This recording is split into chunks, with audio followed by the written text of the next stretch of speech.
భీమేష్ ప్రసాద్ గారికి, మేఘా మురళి గారికి, మరి సతీష్ గారికి, అందరికీ నా నమస్కారములు.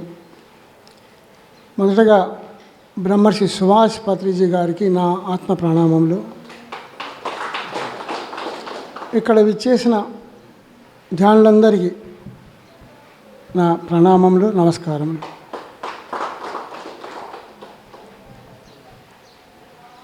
నేను గత 23 సంవత్సరాల నుంచి పత్రిజీతో అనుబంధం కలిగి ఉన్నాను. ఆయన సైంటిస్టే, మేము సైంటిస్టే. కానీ సైన్స్ మనకి ఏంటంటే జ్ఞానాన్ని ఇస్తుంది.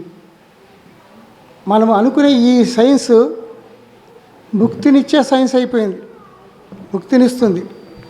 కానీ ఇప్పుడు మనం తెలుసుకునే ఈ జ్ఞానము ముక్తినిచ్చే సైన్స్. అందుకే పత్రిజీ చెప్తాడు, we should have spiritual scientific tempo. అంటే విజ్ఞాన శాస్త్ర దృక్పథం కలిగి ఉండాలి నాయన అంటాడు. కాబట్టి దీన్ని సార్ చెప్పిందే గత 10 సంవత్సరాల నుంచి ఆచరించి అనుభవించి చెప్తుంటాను. నేను గుడ్డిగా ఏది నేను నన్ను కూడా నమ్మకండి, ఎవరిని నమ్మకండి, మిమ్మల్ని మీరు నమ్మండి. ఎందుకంటే పత్రిజీ చెప్పిన నోటిలోని మౌనము, మనసులోని శూన్యము, దాని పేరు ధ్యానము. అవునా? మనం ధ్యానం చేస్తున్నాము, మనని మనం సెల్ఫ్ చెక్ చేసుకున్నాను, అంటే ఆత్మ విమర్శ చేసుకున్నాను. ఎంతసేపు ధ్యానంలో ఉన్నాము, ఎంతసేపు శూన్యంలోకి వెళ్ళాము. ఇది మాస్టర్స్. కాబట్టి ధ్యానంలోకి వెళ్ళే ముందు ధ్యానానికి మొదటి మెట్టు మౌనము. ఎవరైనా వట్ట వాగుతూ ధ్యానం చేస్తారా? మౌనంగా ఉండే మొదట. మౌనంగా ఉన్న వాళ్ళని మునీశ్వరుడు అన్నారు. అవునా కదా? మరి రమణ మహర్షి ఏం చదివాడు? ఏ స్కూల్కు, ఏ కాలేజీ, ఏ యూనివర్సిటీకి వెళ్ళాడు? ఏ గురువు ఉన్నాడు? అరుణాచలం వెళ్ళి స్కంద గుహలో, విరూపాక్ష గుహలో తనకు తానై మౌనంగా ఉండి సాధన చేసి ఆ స్థితిని పొందిన తర్వాత అదేమన్నా రమణ భగవాన్ అన్నారు. భగవంతుడు ఎప్పుడయ్యాడు? సాధన చేసే. అవునా కదా? ఇది మనం తెలుసుకున్నాను. అలాగే మహారాష్ట్రలో గత శతాబ్దిలో గ్రేట్ మాస్టర్ ఉండేవాడు, మెహర్ బాబా. విన్నారు ఎవరైనా? మెహర్ బాబా వండర్ఫుల్ మాస్టర్. ఆయన జీవితాంతం మౌనంగా ఉన్నాడు. మౌనంగా ఉండి కొన్ని విషయాలు చెప్పింది ఏంటంటే, గొంతు మౌనంగా ఉన్నప్పుడు మనసు మాట్లాడుతుంది. గొంతు మౌనంగా ఉన్నప్పుడు మనసు మాట్లాడుతుంది. మనసు మౌనంగా ఉన్నప్పుడు హృదయం మాట్లాడుతుంది. మనసు మౌనం అయిపోయింది కానీ హృదయం మాట్లాడుతుంది. ఎమోషన్స్. ఎందుకు ఇలా? ఏమిటి? హృదయం మౌనమైనప్పుడు ఆత్మ అనుభూతినిస్తుంది. ఆ స్థితి వెళ్ళాలి మాస్టర్స్. లోతుల్లోకి వెళితేనే మనం తెలుసుకునేది, పైన కాదు. సాధన చేయాలి. దీనికి సాధనమున పనులు సమకూరు ధరలున్న ఎవరన్నారండి? వేమన. శ్రవణము కానీ, మరణం కానీ, నిధిధ్యాస ఇవన్నీ చేసిన తర్వాత సాక్షాత్కారం ఎప్పుడు వస్తుంది? సాధన చేసిన తర్వాత. కాబట్టి నేను ఎక్కువ సాధనకు పెద్దపీట వేస్తాను. ఎందుకంటే ఇప్పుడు మీరు విన్న ప్రతిసారి చెప్పిన బుక్స్ ద్వారా, సిడీస్ ద్వారా, ఏ గురువు చెప్పినా అదంతా మీకు సమాచారం మాత్రమే, ఇన్ఫర్మేషన్. అవునా కదా? నేను చెప్పినా మీకు సమాచారమే. కానీ నెక్స్ట్ స్టెప్ ఏమిటంటే దాన్ని మీరు ఇష్టమైన దాన్ని, నచ్చిన దాన్ని ఆచరించి అనుభవించినప్పుడు దాన్ని ప్రాక్టీస్ చేయాలి, సాధన చేయాలి. అప్పుడు లాస్ట్ స్టెప్లో మనకి స్వీయ అనుభవం వస్తుంది. దాన్ని సెల్ఫ్ రియలైజేషన్, ఆత్మ అనుభవం అంటారు. అవునా కదా? మరి ఈ సమాచారాన్ని ఆత్మానుభవం చెప్పుకుంటే ఏమవుతుంది? మనం మోసగించుకుంటున్నామా లేదా? ఇప్పుడు ఆలోచించారా? అది కావాలి సాధన. ఎంతగా చేయాలంటే సార్ చెప్తాడు, కూర్చోండి కూర్చోండి కూర్చోండి కూర్చోండి కూర్చోండి. ఎందుకు చెప్తున్నాడు ఎంతగా? అంటే శరీరాన్ని కూర్చోబెడితే మైండ్ కూడా కూర్చుంటుంది. మైండ్ ఎందుకు తిరుగుతుంది ఎప్పుడు. ఈ సందర్భంగా ఒక అమ్మవారు గుర్తొచ్చారు. తణుకు దగ్గర, తణుకు పట్టణం, వెస్ట్ గోదావరి తణుకు పట్టణం దగ్గర శివటమ్మమ్మ అని ఉండేది. ఆమె ఏమి చదువుకోలేదు, అక్షరం ముక్కరాదు. కానీ ఒక గురు ద్వారా రామనామంతో తరించిపోయి అవధూత అయిపోయింది. ఆమె చెప్పిన కొన్ని వాక్యాలు చూడండి. అంటే సాధనకి ఏ చిన్నదైన మార్గం చాలు ఆ స్థితికి చేరడానికి. పెద్ద గ్రంథాలు, శ్లోకాలు ఏం అక్కర్లేదు. ఆమె చెప్పి అనుభవించి చెప్తుంది, నాయన తిరిగితే తిప్పలు, కూర్చుంటే కుప్పలు. ఏమిటి నాయన తిరిగితే తిప్పలు? మనం శరీరం అటు ఇటు తిప్పితే తిప్పలు, అవునా? ఏంటో అటు ఇటు తిరుగుతున్నాడు, ఇంత కుప్పలు అంటే తిండి వస్తుంది అనుకుంటాం. కాదు, ఈ శరీరం మనసు తిరిగితే తిప్పలు, మనసును కూర్చోబెట్టే కుప్పలు. అంటే దివ్యమైన మనకు అనుభవాలు వస్తాయి, దివ్యమైన వరాలు వస్తాయి. అలాగే ఆమెను చాలామంది ప్రశ్నించారు, అమ్మ ఇంత అవధూతయ్యారు కదా అని. ఒక పండితుడు, అహం బ్రహ్మస్మి అంటే ఏమిటమ్మా అన్న. నాయన నాకు తిరిగేసరికి రాదు, నువ్వు సంస్కృతం అడిగితే ఏం చెప్పాలి, కానీ నాకు తోచింది తెలిసింది చెప్తానని. అహము చస్తే భ్రమమే నాయనా, అహంకారం చస్తే బ్రహ్మమే అయిపోతావు. చూడండి ఎంత అద్భుతం, స్వయంగా వచ్చిన అనుభూతులు. అలాగే ఇంకోరు అడిగారు, ఏమనంటే తత్వమసి అంటే ఏమిటి అమ్మా? తత్వమసి అంటే ఏమిటి? తాను మసి అయిపోవటమే తత్వమసి. అద్భుతం అంటే చిన్న చిన్న వాక్యాలే. అందుకే ఇక్కడ చదువుకున్నారా, ధనవంతుల, డబ్బులే కాదు, ఆత్మశుద్ధి ఉందా లేదా అది ముఖ్యం. ఆత్మశుద్ధి లేని ఆచారం మనకు తెలుసు కదా. ఆత్మశుద్ధి కావడానికే మనం వచ్చాం ఇక్కడ.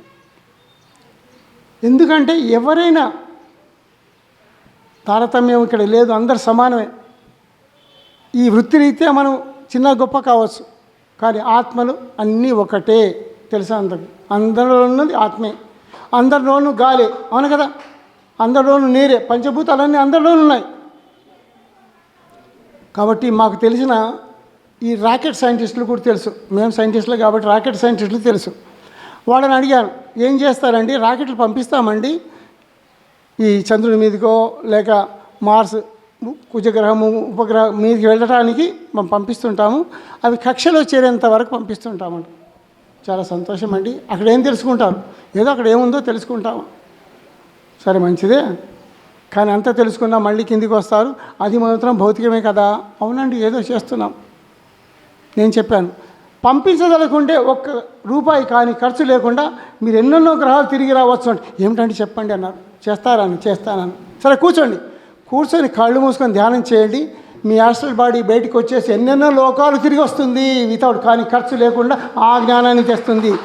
బ్రహ్మ జ్ఞానము, దివ్య జ్ఞానం తెస్తుంది. ఈ జ్ఞానము ఇది కూడా కావాలి, అవునా? అది అసలైంది ఇదండి. ఎవరైనా మనలోనూ సైంటిస్ట్ ఉన్నాడు. సైంటిస్ట్ అంటే తత్వ విచారం ఉన్నవాడు, ప్రతివాడు సైంటిస్ట్. తత్వ విచారం శంకరాచార్యుడు చెప్పాడు, అదేమిటో తెలుసుకో. తత్వ విచారం మనం సెల్ఫ్ చేసుకున్నాడు. నేను ఇంతకాలం చేస్తున్నాను కానీ ఎందుకో రావడం లేదు. ఎందుకంటే మనం సెల్ఫ్ చేయడం లేదు, ముందుకు వెళుతున్నాం కానీ సాధన కరువు అయిపోయింది. మనకి మనం చెక్ చేసుకున్నారు. ఎవరినో కాదు, ఎవరిని నిందించడానికి మనకి అధికారం లేదు. No comparison, no comment, no judgement, ఎవరిని చేయడానికి అధికారం లేదు. మనం చెక్ చేసుకుంటే ముందుకు వెళ్తాం, అవునా కదా? అయితే ఈ సందర్భంగా ఇంకోటి చెప్పదలుచుకున్నాను ఏంటంటే, మనమంతా హింసా చూడో హంసా పకడో చేస్తున్నావా? డైరీలో హింసా చూడో. మరి ఏమిటండి హింస అంటే? మనకు తెలుసు, ఇతరులని ఏది బాధ పెట్టడము, వాళ్ళని నష్టపెట్టడము, కష్టపెట్టడము హింస. ఓకే, అది అలాగే నాన్ వెజ్ తినడం కూడా హింసే, దాన్ని పక్కన పెడతాం. హంస పకడోదాం, దాని మీనింగ్ ఏమిటో తెలుసా? హంస అంటే ఏమిటి? హంస అంటే శ్వాస. ఓకే, ఇప్పుడు శ్వాస. కానీ పురాణాల్లో సరస్వతి అమ్మవారి పక్కన బాతు ఉంటుంది, తెల్ల బాతు, మెడ ఇలా పడి, దాన్ని హంస అంటారట. ఇప్పుడు లేవు, అవి లుప్తమైపోయినాయి, అవునా? ఎక్కడ లేవు. మేము మనస్వరం కైలాసం కూడా వెళ్ళాము, అక్కడ కూడా లేవు. అక్కడ ఉండేవన్నారు, అక్కడ కూడా లేవు. అయితే వాటి యొక్క గుణం ఏంటంటే, హంసల గుణం చెప్తారు. పాలల్లో నీరు కలిపిన పాలు మాత్రం పీల్చుకొని నీటిని వేరు చేస్తుంది. అది అందుకే హింస చూడ హంస ఫలం. హంస యొక్క లక్షణం. మరి ఎందుకన్నారు సార్ అండి? సైంటిఫిక్గా చెప్పాలంటే అందరికీ తెలిసిందే, చిన్న చిన్న పిల్లలకు తెలుసు. మనం పీల్చుకునే గాలిలో ఏమేమి ఉంటుంది? Nitrogen, sulphur dioxide, carbon dioxide అన్నీ ఉంటాయి కదా. ఆక్సిజన్ కూడా ఉంటుంది. ఆక్సిజన్ 20% ఉంటుంది. అవునా? వచ్చే గాలిలో కాసేపు ఉంటుంది, మళ్ళీ వెళ్ళిపోతుంది. వెళ్ళిపోయే గాలిలో ఆక్సిజన్ ఉండదు. ఏముంటుంది? Carbon dioxide. దాన్నే హంస ఎలాగ పాలల్లో నీళ్లు కలిపిన పాలు మాత్రం తాగి నీరు వదిలేస్తుందో, మనం కూడా ఆ గాలిలో ఉన్న ఆక్సిజన్ తీసుకొని కార్బన్ డైఆక్సైడ్ వదిలిపెడతాము. అది హంస. అవునా కదా? అది తెలుసుకున్నాలా? సైంటిఫిక్గా తెలిసిందా ఇప్పుడు? రైట్. ఇదండి. మనం ఏంటి, ఎక్కడి నుంచి వచ్చాం? ఒక్కసారి ప్రశ్న వేసుకుంటే, పుట్టక పూర్వం మీరు ఎక్కడున్నారు? ఎవరికైనా తెలుసా? తెలియదు. సత్యం కదా. చనిపోయిన తర్వాత ఎక్కడ వెళ్తారు తెలుసా? తెలియదు. ఓకే. అలాగే ఇంకో ప్రశ్న, వచ్చేప్పుడు మనం ఏం తెచ్చాము? ఏ సంపదలు తెచ్చాము? ఏ రిలేషన్ తెచ్చాము? తెలుసా ఎవరికైనా? ఏం తెలియదు. వెళ్ళేటప్పుడు ఏం తీసుకెళ్తున్నాం? ఏ సంపదలు కానీ, ఏ రిలేషన్స్ కానీ, బంధుమిత్రులు ఎవరు రావడం లేదు. మరి ఏమిటి ఇది? సత్యమా? అవునా కదా? కానీ ఈ జరిగే మధ్యలో అంతా మాయ. అక్కడే ఇరుక్కుతున్నాం. నాది, నేను, నా వాళ్ళు. ఎవరిని మీ వాళ్ళు అయ్యారు? ఎక్కడ పోయే మీ వాళ్ళు అయ్యారు? మరి ఎప్పుడు తెలుసుకునేది? ఇంతకుముందు ఎలా ఉన్నాను, తర్వాత ఎలా ఉంటాను, ఎప్పుడు తెలుసుకున్నాను అంటే, సాధన చేసి తను తాను ఎరిగిన తానేపో బ్రహ్మం. తను తాను తెలుసుకున్నప్పుడు గతంలో ఎన్నున్నాను, ఎన్ని జన్మలో ఎలా ఉన్నాను, అప్పుడు ఎలా ఉన్నాను, ఇప్పుడు వచ్చే కారణం మన రోగాలు, నొప్పులకు కానీ, బాధలు, దుఃఖాలు కానీ ఏమిటి కారణం తెలుసుకుంటే ఎంత అద్భుతం. ఎప్పుడు తెలుస్తుంది? సాధన ద్వారా మాత్రమే. ఎవరో వింటే చెప్తే కాదు. అలాగే ఈ చనిపోయిన తర్వాత ఎక్కడికి వెళ్తాం? ఏ లోకాలకు వెళ్తాం? ఇవన్నీ కూడా తెలియగల కెపాసిటీ ఉంది మనకు. అవునా కదా? ఈ చిన్న విషయాలకే మనకు తెలియదు. ఒక మహాత్ముడు అంటాడు, ఈ జీవితం మొత్తం మన కళ్ళలో నిద్రలో ఉన్నాము, పుడుతున్నాం, చస్తున్నాం, మధ్యలో ఏమి తెలియదు. ఎప్పుడైతే ఆత్మజ్ఞానం వస్తుందో అప్పుడు మాత్రం మేలుకలో ఉన్నాము. అంతవరకు ఇదంతా నిద్రనే. ఎన్ని జన్మలు వచ్చాము, నిద్రపోయాం, మళ్ళీ చస్తున్నాం, నిద్రపోతున్నాం, వస్తున్నాం, పోతున్నాం. ఆయారాం గయారాం. కానీ ఇప్పుడైనా మేలుకుందాం.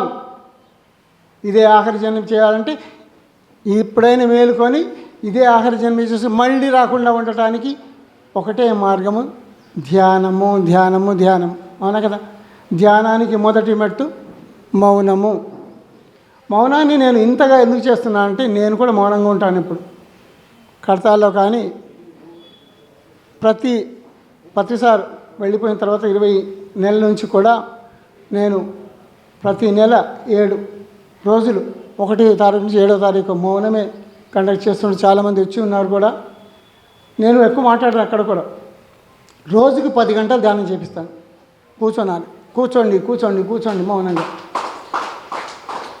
అప్పుడు తెలుస్తుంది, మన లోపలికి వెళ్తాం. ఇదంతా బహిర్గతమైన ఇంద్రియాల లోలత్వం. నేను వింటున్నాను, చెప్తున్నాను, బాగుంది. కానీ లోపలికి ఎప్పుడు వెళ్ళాము? సెల్ఫ్ చెక్ చేసుకోండి, ఆత్మవిమర్శ చేయండి. ఎప్పుడైనా వెళ్ళామా? ఒక ఇంచు కూడా వెళ్ళలేదే. అది కావాల్సింది. ఏమన్నా నిందించ కాదు, మనం చెక్ చేసుకోవడం. అందుకే సత్యం గురించిన కానీ, ఆత్మ గురించి కానీ శోధన చేయాలి, సెర్చ్ చేయాలి, పరిశోధన చేయాలి, రీసెర్చ్ చేయాలి. మనకు తెలిసిన జ్ఞానాన్ని ఆచరించాలి, సాధన చేయాలి. జ్ఞానోదయం అయిన తర్వాత బోధన చేయాలి. అప్పుడు చెప్పాలి. ప్రతిసారి ఏమని చెప్పాడంటే, నాయన బుద్ధుడు అయ్యేంత వరకు నోరు తెరవకండి. ఇంకోటి చెప్పాడు కదా సార్, ఏ తెలిస్తే ఏ చెప్పు, బీ తెలుసు బీ చెప్పు. కానీ ఏ తెలిస్తే మనకు ఏది మొత్తం తెలుసు, కానీ ఎవరి ద్వారానా తెలుసుకొని జడు వరకు తెలుసుకొని జడు చెప్పేస్తున్నాం. మన ఓన్ అనుభవం కాదు. అనుభవమే జ్ఞానము. ధ్యానం వల్ల జ్ఞానం, జ్ఞానం వల్ల ముక్తి. ఏ జ్ఞానం వల్ల? ఆత్మ జ్ఞానం వల్లనే ముక్తి లభిస్తుంది. కానీ ఈ ఫిజిక్స్, జువాలజీ, కెమిస్ట్రీ, లేక డాక్టర్, ఇంజనీర్, ప్రొఫెసర్, ఇవన్నీ ముక్తి మార్గాలు ఇదే దీనివల్లనే లభిస్తుంది మనకి. అవునా? ఇవన్నీ మనకు తెలుసు. లాస్ట్లో ఒకటి చెప్పుకుందాం ఏంటంటే, సార్ ఉపవాసం అంటారు. ఎంతమంది తెలుసు ఉపవాసం? ఉపవాసం అంటే ఏంటి? ఉపవాసాలు ఎన్నో 3 రకాల ఉపవాసాలు చెప్తారు. ఎంతమంది తెలుసు? 3 రకాలు.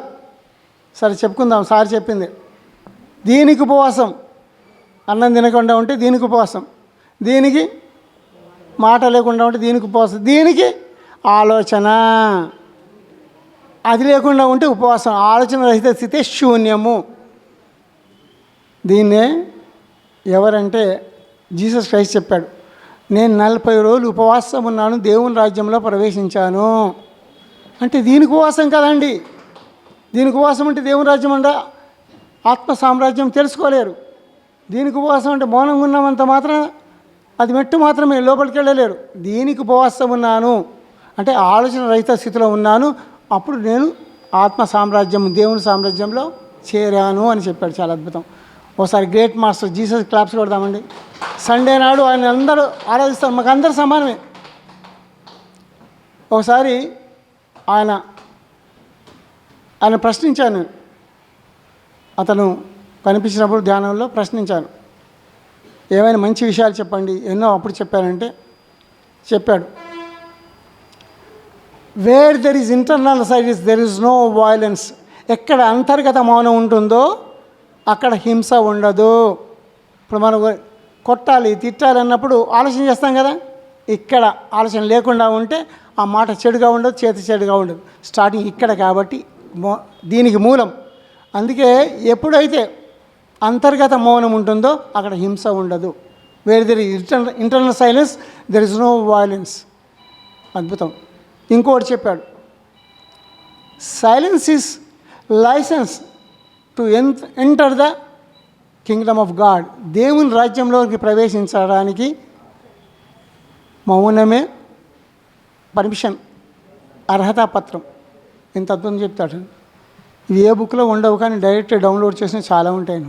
ఇలాంటి ఎన్నోనో. అవునా కదా? కాబట్టి చాలా సంతోషం. ఇంకోటి ఏంటంటే, మనము ఎప్పుడు వర్తమానంలో ఉన్నాము, ఎప్పుడు మనం గతం గురించి భవిష్యత్తు గురించి ఆలోచిస్తాం. 85% గతం గురించే. అవునా? ఏమండి ఏం బాగులేదని చెప్తూనే ఉంటారు 2 గంటలు. భవిష్యత్తు గురించి ఓ 10 నిమిషాలు, అంటే ప్లానింగ్ అంతే. కానీ మనతో మనం కూడి ఉన్న లక్షణాలు సైంటిఫిక్గా చెప్పబడింది. మన ఎనర్జీ బాడీస్ 85% ఎనర్జీ గతం గురించి ఆలోచన పోతుంది, 10% భవిష్యత్తు గురించి. వర్తమానంలో మనతో మనం 5% ఉన్నాం కాబట్టి కొరగా ఈ రోగాల నొప్పులు వస్తున్నాయి. రోగాల నొప్పులే కాదు, మనల్ని మనం తెలుసుకోలేకపోతున్నాము. మరి ఏం చేయాలండి అంటే, ధ్యానంలో మెల్లమెల్లగా తగ్గించుకుంటే గతం లేనే లేదు, భవిష్యత్తు లేనే లేదు. అప్పుడు మనం ఆత్మ సాక్షాత్కారం కలుగుతుంది. ఎలాగంటే ఎగ్జాంపుల్ చెప్తాను. మీరు అద్దం ముందు నిలబడి 2 చేతులు పెట్టి సందులు పెట్టి కూర్చోండి. కనిపిస్తుందా?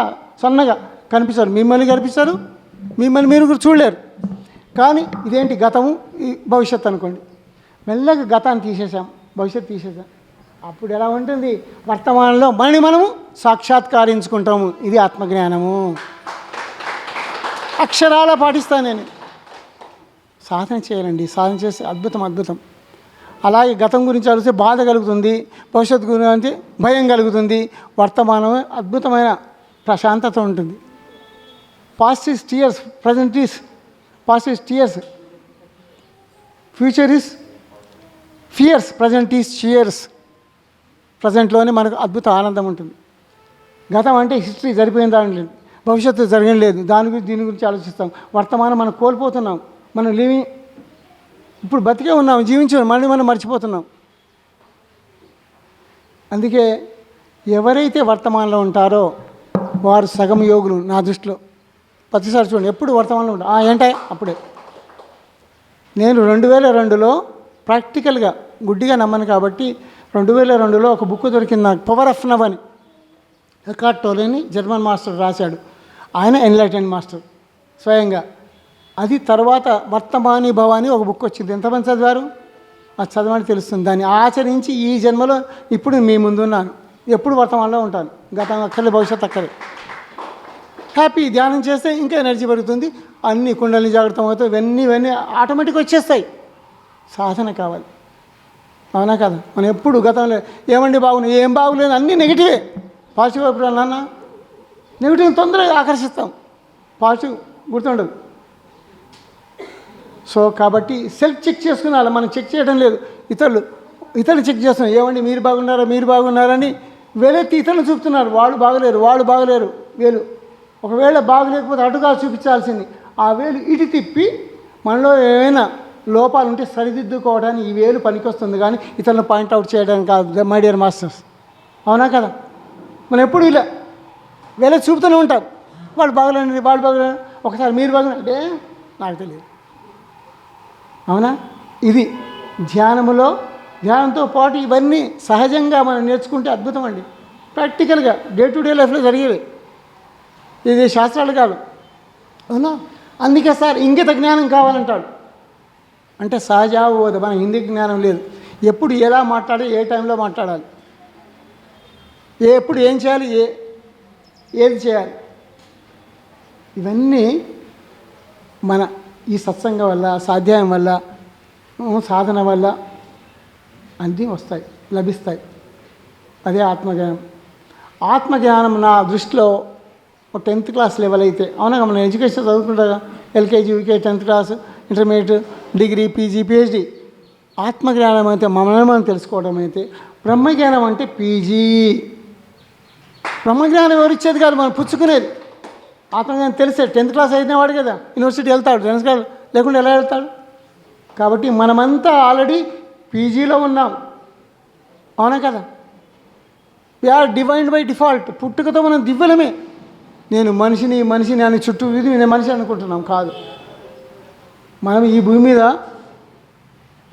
దేవతలుగా వచ్చాము, ఇక్కడ మనుషుల యొక్క అనుభవం తీసుకొని వెళ్ళిపోవటానికి, అంతేగాని మళ్ళీ దేవతలుగా వెళ్ళటానికి దైవమే. మనమంతా దివ్యాంశ సంభూతులం. కాబట్టి చాలా సంతోషం మాస్టర్స్, ఈరోజు ఈ రాజాపేటలో మరి ఇందరి సమక్షంలో మాకు టైం ఇవ్వడం. మౌనం గురించి ఎంతో చెప్తాను, కానీ టైం లేదు. ఒక ఆడియో ఉంది, వినగలిగితే 10 నిమిషాలు. ఎస్ సార్, టైం ఉందా? ఓకే, అది అద్భుతం అండి. వింటే మీరు ఒక ట్రాన్స్లోకి వెళ్ళిపోతారు. ఎందుకు చెప్తున్నానంటే, ఇది ఆడియో మేము తయారు చేశాము. కొత్తసారికి వినిపించినప్పుడు 2017లో ఇలా విని 2 నిమిషాలు ఇలా ట్రాన్స్లోకి వెళ్ళిపోయాడు. అంత అద్భుతమైంది. ఓకేనా? ప్లీజ్. Yes please. మిత్రులు అందరికీ నా ఆత్మ ప్రణామములు. నా పేరు లీలా.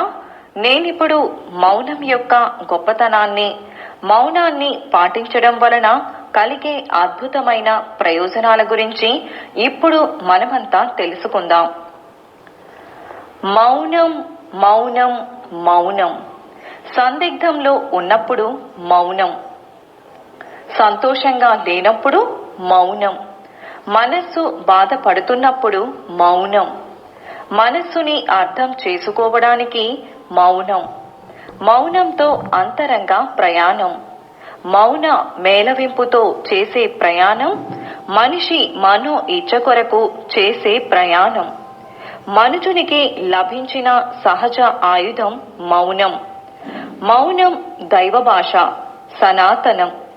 మౌనం లిపిలేని విశ్వభాష. మౌనం ధార్మిక దివ్యత్వానికి ద్వారం. మౌనం సనాతన భాష స్రవంతి. మౌనం నిశ్శబ్ద మంత్రఘోష. మౌనం పదునైన ఆయుధం. మౌనం అంటే పదాల ప్రతిబంధకాలు లేని నిశ్శబ్ద సంభాషణ అన్నాడు ఓ మహానుభావుడు. మౌనం నోటిలో నాలుకతో పరిమితమైన వ్యవహారం కాదు. నోరు, మెదడు, మనస్సు సమన్వయంతో పనిచేయాలి. పుస్తకం చదవడం మౌనం కాదు, అది రచయిత సృష్టితో మమేకమై మాట్లాడటం. టీవీ చూస్తూ కూర్చోవటం మౌనం కాదు, అది కొన్ని పాత్రలతోనో వార్తలతోనో చేసే సంభాషణ. కంప్యూటర్ ముందు కూర్చోవటం మౌనం కాదు, అది 1000 గొంతుకుల కబుర్లతో సమానం. మౌనంలో మాటలు ఉండవు, ఆలోచనలు ఉండవు, అది ఓ తపస్సు. మాటలు ఒకానొక వ్యక్తీకరణ మార్గం మాత్రమే, కానీ ఇది ఒక్కటే వ్యక్తీకరణ కాదు. మాటలు నేర్పే సంస్థలు ఉన్నట్లు మౌనాన్ని నేర్పే పాఠశాలలు ఎక్కడా లేకపోవచ్చు.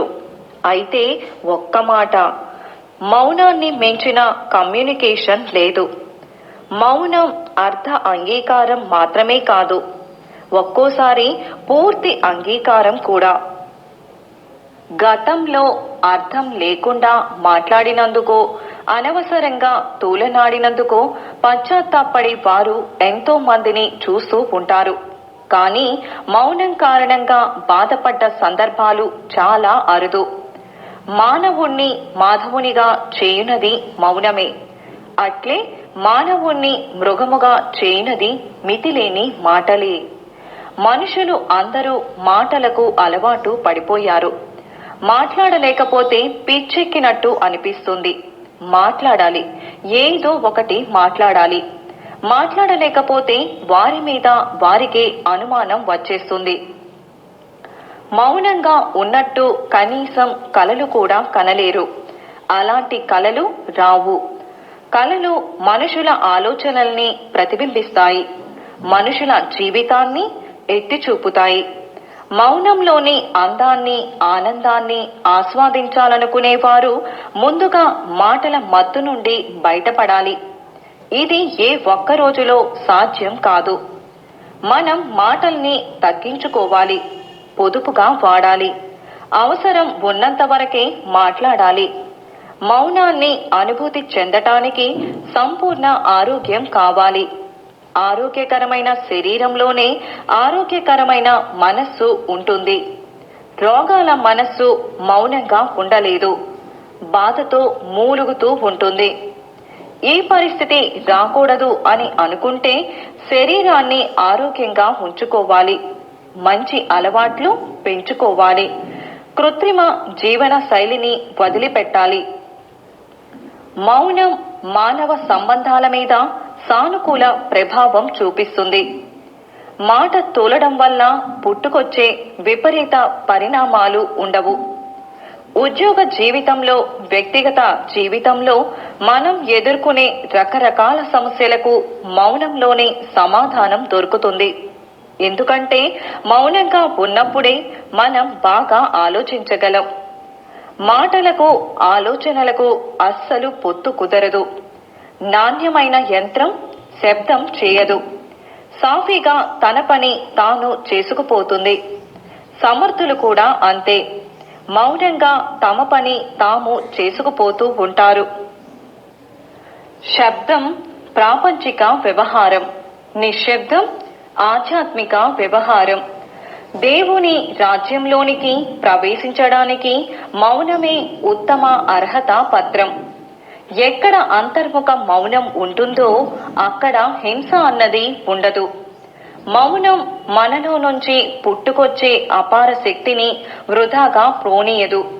ఎందుకంటే వృధా ఆలోచనలు ఉండవు, వృధా మాటలు ఉండవు.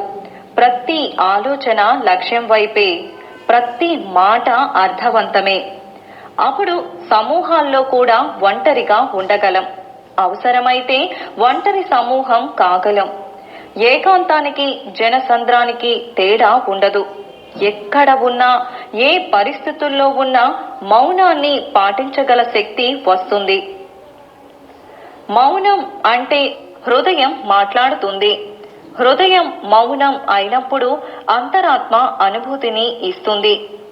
దక్షిణామూర్తి మౌనం సత్యబోధ, గురువు మౌనం జ్ఞానానుగ్రహం, జ్ఞాని మౌనం నిశ్శబ్ద భాషణ, భక్తుని మౌనం మాటలు లేని ప్రార్థన.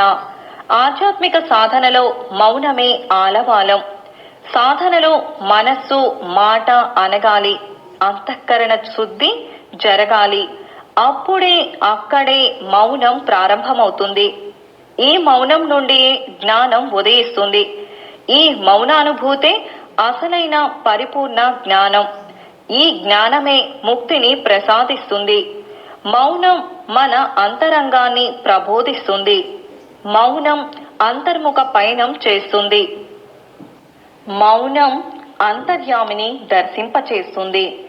మౌనం మన అంతరాత్మని మన ముందు ఆవిష్కరిస్తుంది, ఆత్మ సాక్షాత్కారం కావిస్తుంది. మౌనం అన్నింటికంటే అతీతమైన సమర్థవంతమైన భాష. అనేక సంవత్సరముల చర్చల ద్వారా, చర్యల ద్వారా దేనిని తెలుసుకోలేరో దానిని మౌనం ద్వారా తెలుసుకోగలరు. మాటలకు ఆటుపోట్లు ఉంటాయి, కానీ మౌనం నిర్మలంగా, నిదానంగా, నిలకడగా ప్రవహించే జ్ఞాన స్రవంతి.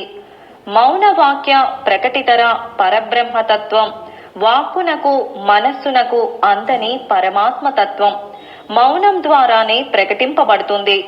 భగవంతుడు ఒక వ్యక్తి కాదు, రూపము కాదు. భగవంతుడు అంటే ఓ తత్వం, ఓ సత్యం. దీనిని మౌనం ద్వారానే స్పృశించి గ్రహించగలం. మౌనం మాత్రమే శబ్ద ప్రపంచం కంటే అందమైనది, అర్థవంతమైనది, అత్యుత్తమమైనది, అద్భుతమైనది. మౌనమే సత్యం, శివం, సుందరం. అదే అఖండ ఆనందం. ఇదే బ్రహ్మానందం. ఇదే ఆత్మ సాక్షాత్కారము. ఇదే మోక్షము. మౌనాన్ని ఆచరించడం వలన కలిగే లాభాలు. భావనా క్షేత్రంలో మౌనం ఉంటే చేష్టా క్షేత్రంలో హింస ఉండదు. వాక్కు క్షేత్రంలో హింస ఉండదు. ఆలోచనలు పరిశుద్ధముగా ఉంటే వాక్కులు పరిశుద్ధముగా ఉంటాయి. వాక్కులు పరిశుద్ధముగా ఉంటే చేసే కార్యములు పరిశుద్ధముగా ఉంటాయి. మనస వాచ కర్మణ త్రికరణ శుద్ధి మౌనం వల్లనే సాధ్యం. మౌనం విజయానికి రాజమార్గం. మౌనంలోనే మనస్సుకు నిస్సందేహ శక్తి. మౌనం అనంతమైన ఆనందాన్ని ప్రసాదిస్తుంది. మౌనం ద్వారా మాత్రమే క్లిష్ట సమస్యల పరిష్కారం, సరి అయిన నిర్ణయం మరియు సందేహాల నివృత్తి లభిస్తుంది. మౌనం మనకు అద్భుత ఆధ్యాత్మిక గురువుగా చక్కటి అనుసరణీయ మార్గం చూపుతుంది. మౌనం ద్వారానే దృఢ నిశ్చయం, బలమైన శక్తి, దృక్పథం ఏర్పడుతుంది. మౌనం జీవిత లక్ష్యాన్ని ఏర్పరుస్తుంది. మౌనం మనస్సు యొక్క దివ్యమైన అంతర్గత శక్తిని వెలికితీస్తుంది. మౌనం విషయ పరిజ్ఞానం మరియు విషయ విశ్లేషణాత్మక శైలిని మెరుగుపరుస్తుంది. మౌనం స్వీయ సహజ మార్పును ఆహ్వానిస్తుంది. మౌనం మనకు స్నేహితుడిగా మరియు హితుడుగాను పనిచేస్తుంది. మౌనం మనం చేస్తున్న పనులలో నైపుణ్యాన్ని, అధిక ఉత్పత్తిని పెంచుతుంది. మౌనం స్వర భరణం. మౌనం ద్వారానే మాట మంత్రం. మౌనం పూర్తి అంగీకారం. మౌన భావన మధుర కావ్యం. నోటిలోని మౌనం వల్లనే మనసులో శూన్యం. ఎవ్వరూ మీ మౌనాన్ని మీ నుండి దూరం చెయ్యలేరు. మనస్సును మౌనంలోనే గమనించగలం. మౌనంతో బాహ్య ఇంద్రియాల అదుపు సాధ్యం. బాహ్య ఇంద్రియాల అదుపుతో అంతర్ ఇంద్రియాలపై అదుపు వస్తుంది. మౌనంతో ప్రకృతిని అర్థం చేసుకోగలం. మౌనంలో ఆలోచనలు ఉండవు, ఎరుక ఉంటుంది. అది వర్తమాన స్థితి. మౌన సాధన చేసినటువంటి కొంతమంది యోగుల గురించి తెలుసుకుందాం. భగవాన్ శ్రీ రమణులు మౌనానికి నిలువెత్తు నిదర్శనం. శ్రీ మెహర్ బాబా గారు దాదాపు 40 సంవత్సరముల పాటు మౌనంలో గడిపారు. శ్రీ అరవింద మహర్షి 17 సంవత్సరముల పాటు మౌన ముద్రలో ఉన్నారు. జైన్ తీర్థంకర్ లాల్ మహవీర్ 12 సంవత్సరముల పాటు మౌన దీక్షలో ఉన్నారు. మహాత్మా గాంధీ ప్రతి సోమవారం మౌనం పాటించేవారు. హిమాలయాలలో భక్తిమాత 65 సంవత్సరముల పాటు మహా మౌన తపస్సులో పునీతులు అయ్యారు. గాజువాకలో శ్రీ శ్రీ శ్రీ జ్యోతిర్మయ్ బాబా గారు 117 రోజుల పాటు మౌన ధ్యాన స్థితిలో ఉండి దివ్య గ్రంథాన్ని రచించారు. తూర్పు గోదావరి జిల్లాలో ముమ్మిడివరం బాలయోగి మౌనంలో ఉండి ధ్యాన సాధన చేసి సమాధి స్థితిని పొందారు. ఈ భూమి మీద ఉన్న అత్యుత్తమమైన కర్మ ధ్యానము. మౌనము ధ్యానానికి మొదటి మెట్టు. మౌనాన్ని ఆచరిస్తూ ఆత్మతత్వంతో జీవిత సత్యాన్ని తెలుసుకొని సత్యంలో జీవించడానికి ప్రయత్నం చేద్దాం. Thank you one and all. మానసిక మౌనం అంటారు. Thank you masters. ఎలా ఉంది? విని ఆచరింపదగింది. ఇప్పుడు మీరు కళ్ళు మూసుకొని ఒక స్థితికి వెళ్ళిపోయారు. ప్రతిసారి కూడా ఇదే, అలా కూర్చొని విన్నప్పుడు 2 నిమిషాలు ఇలా ట్రాన్స్లోకి వెళ్ళిపోయాడు. అద్భుతం. ఇది ఆచరిస్తే మన జీవితంలో మౌనం కలహం నాస్తి. మౌనం వల్ల జగడాలు, కొట్లాటలు ఉండవండి. యుద్ధాలు, పొట్లాటలు వచ్చినాయన్నీ కలహాలు మాటలతోనే. అవునా కదా? అందుకే బుద్ధుడు చెప్తాడు, మాట్లాడితే మన మాటలు అవసరం ఉంటేనే మాట్లాడాలి, అవసరం లేని మాటలు అసలే వద్దు. ఆ విపరీతం ఉంటే అంతకన్నా మౌనంగా ఉండండి. మౌనమే అన్నింటికన్నా అద్భుతమైన భాష. అందులోంచి అన్నీ వచ్చాయి, మన అందులోకి వెళ్ళిపోతాయి. చాలామంది సైగలు కూడా చేస్తుంటారు. అది కూడా కాదండి, మైండ్ ఉంటుంది అక్కడ. ఒక మాట అంటే పోయేది, చాలా అంటారు. దానికన్నా చెప్తే పోయేది కదా. అవునా? పుస్తకం చూడడం మౌనం కాదు. దాంట్లో ఏంటి అబ్బాయి ఆలోచిస్తుంటారు. టీవీ చూస్తుంటారు, అది ఏమైంది, ఏం జరిగింది, అది కూడా ఆలోచిస్తుంటారు. అందుకే అవన్నీ పక్కన పెట్టాలి. అందుకే ధ్యానం అంటే చెవులు మూసుకోండి, కళ్ళు మూసుకోండి, నోరు మూసుకోండి, లోపలికి వెళ్ళడం అంతర్గత ప్రయాణం. మనం బహిర్గతంగా చూస్తూనే ఉన్నాము, దొరకదు.